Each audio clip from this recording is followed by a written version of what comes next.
புரட்சி பாரதம் கட்சியுடன் பேசிய விஜய்.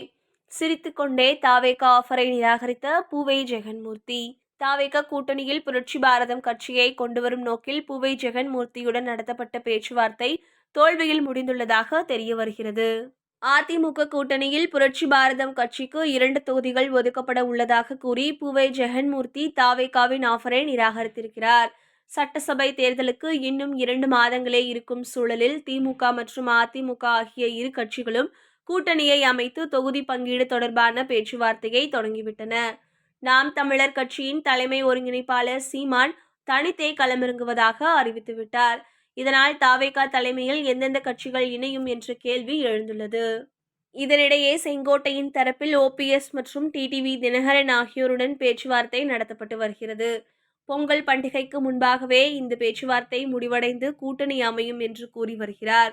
ஆனால் இதுவரை இருதரப்பும் விஜயுடன் ஒருமுறை கூட சந்திப்பு நடத்தவில்லை.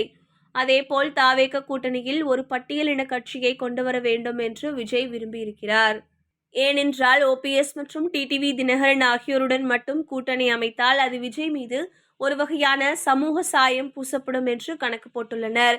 இதனால் தாவேகா நிர்வாகி அருண்ராஜ் மூலமாக புரட்சி பாரதம் கட்சியுடன் பேச்சுவார்த்தை நடத்தப்பட்டுள்ளது. அப்போது அருண்ராஜ் பேச்சுவார்த்தையை முடித்த போதே புரட்சி பாரதம் கட்சியின் தலைவர் பூவை ஜெகன்மூர்த்தி அதிமுக கூட்டணியில் ஏற்கனவே எங்களுக்கு 2 தொகுதிகள் ஒதுக்கப்பட உள்ளது என்று தெரிவித்திருக்கிறார். இதனால் மேலும் எதுவும் பேச முடியாமல் அருண்ராஜ் அங்கிருந்து புறப்பட்டு வந்ததாக தெரிய வந்துள்ளது.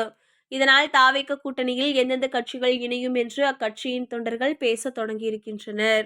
அதேபோல் ஓபிஎஸ் மற்றும் டிடிவி தினகரன் ஆகியோரின் முதன்மை சாய்ஸாக என்டிஏ கூட்டணியே இருக்கிறது.